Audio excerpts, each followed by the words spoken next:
Iguala, la ville mexicaine, cache sous son épaisse végétation un cimetière clandestin d'où a été exhumé cette année plus de 80 corps. Les détails dans cette édition.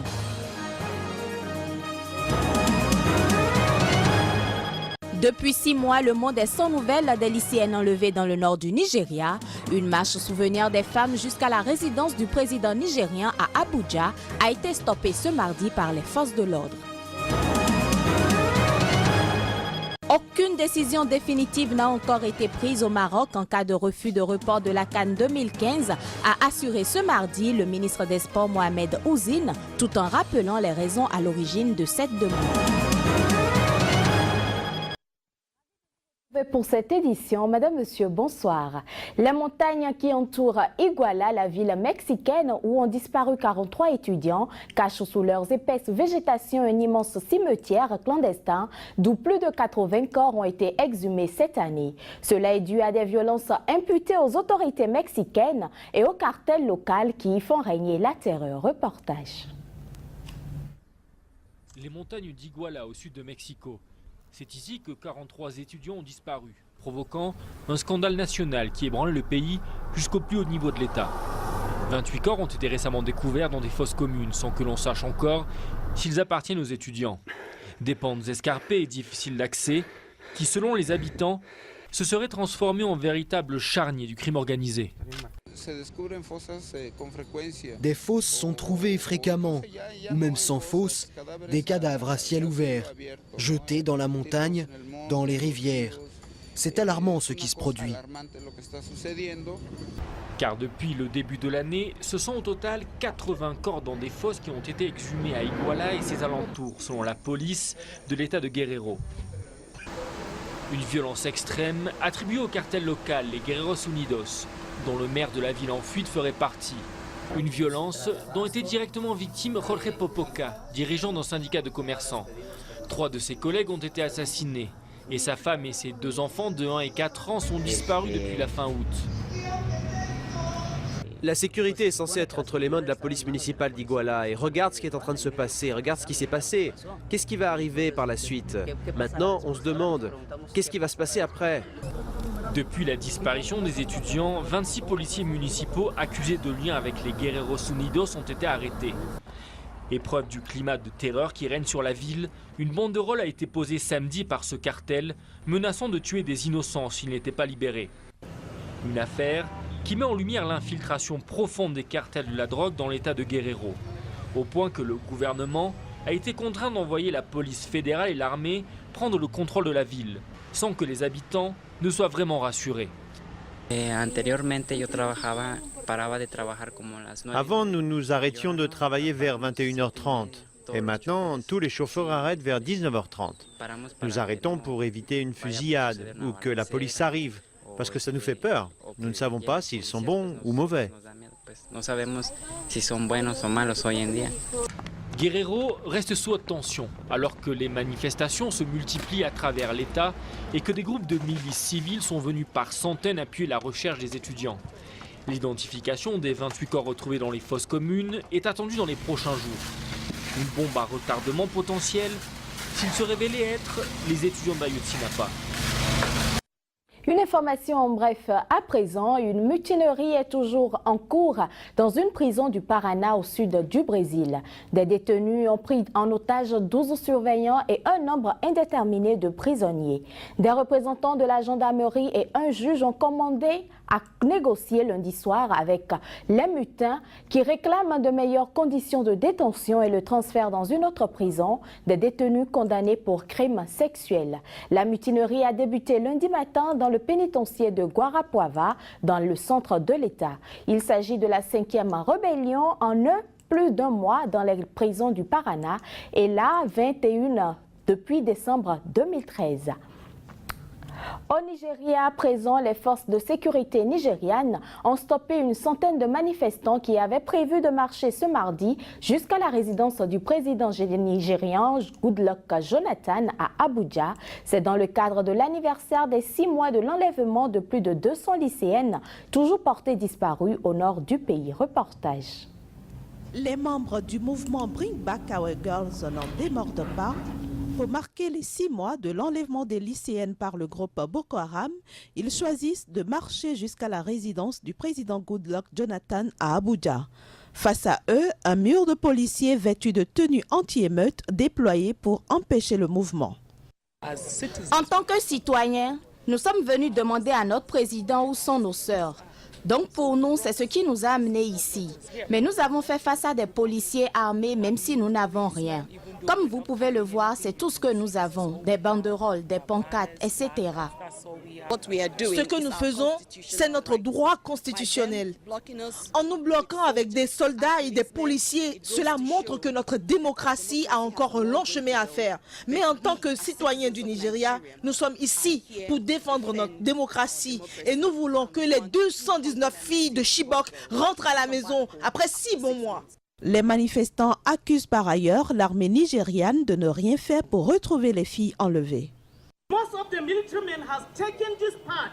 La plupart des militaires ont fait ça comme un business.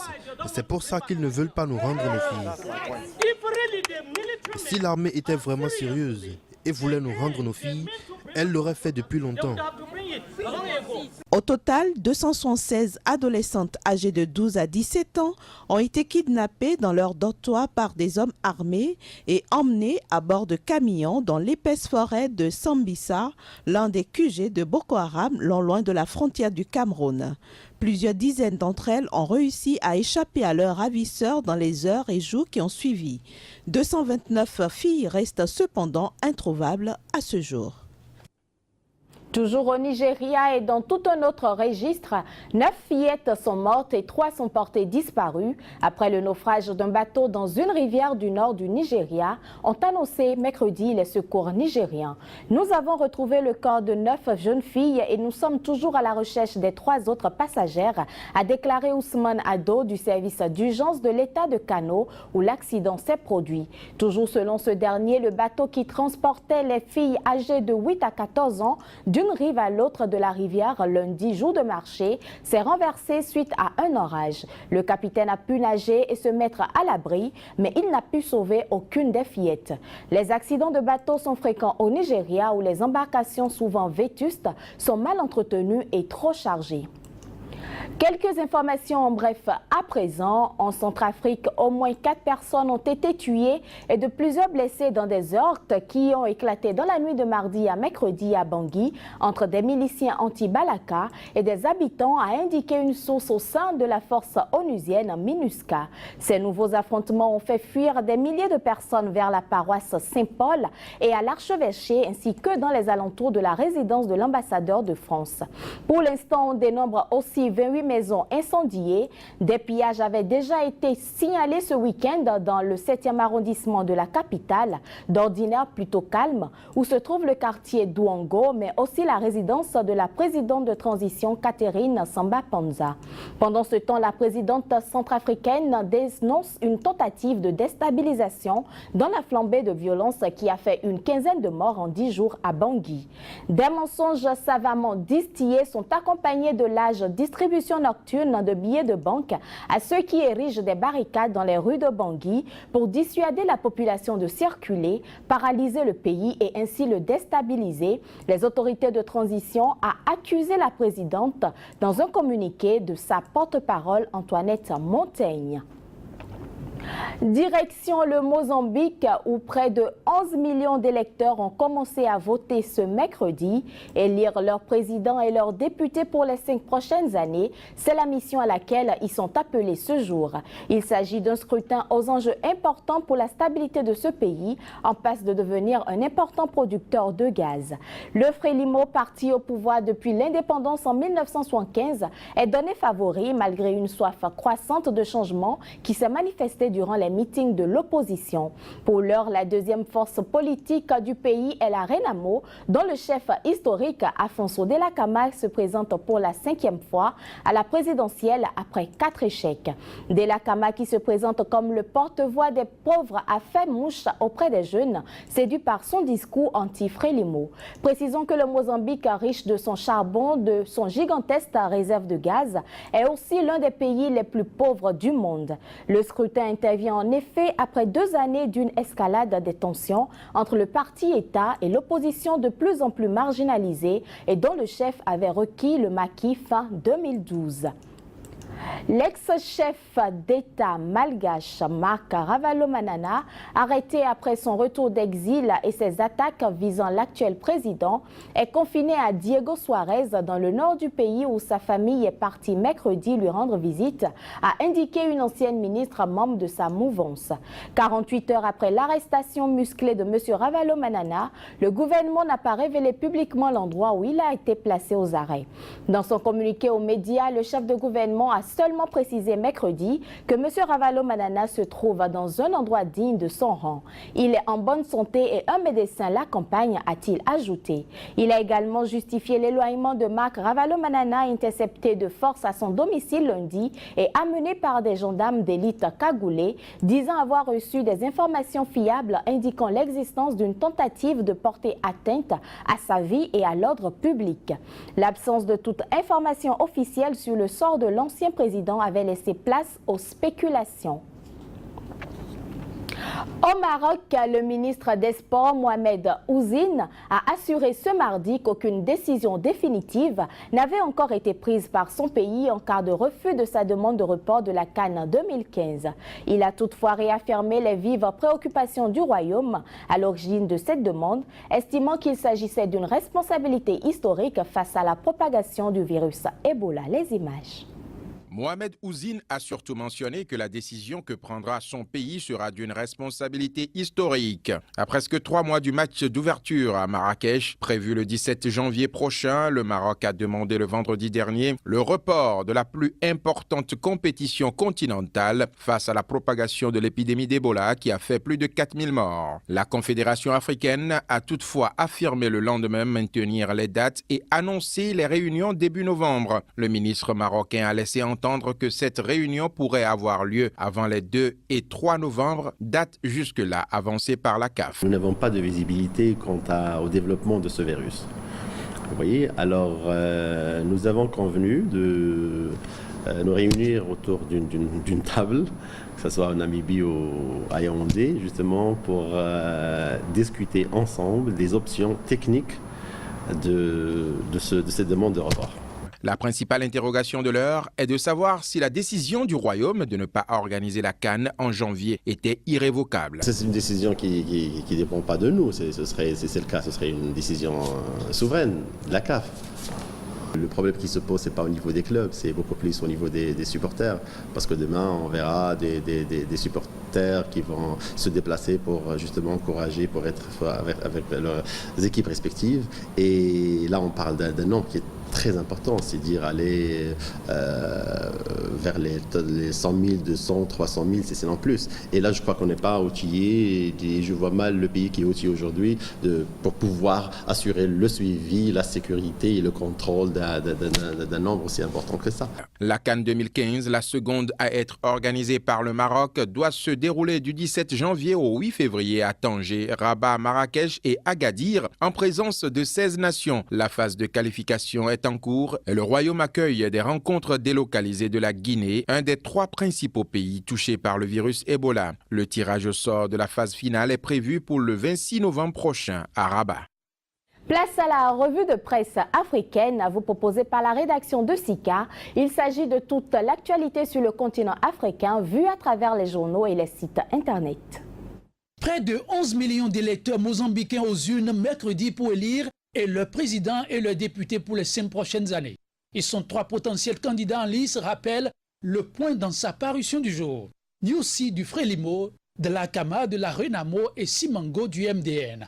Le quotidien d'information La Croix y voit une élection sans enjeu, donnant pour grand favori le parti au pouvoir depuis l'indépendance, le Frélimo. Fait également la une des journaux et sites d'information sur le continent, le procès de l'ex-première dame Simone Gbagbo.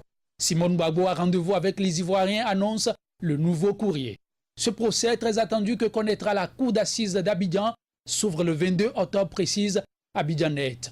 Mais Simone Gbagbo ne sera pas seule à comparaître. Ce sera avec 90 autres personnalités proches de l'ex-président Laurent Gbagbo. Le même site d'information rapporte que des défenseurs de droits de l'homme se réjouissent déjà de l'ouverture du procès qui fera éclater la vérité au grand jour.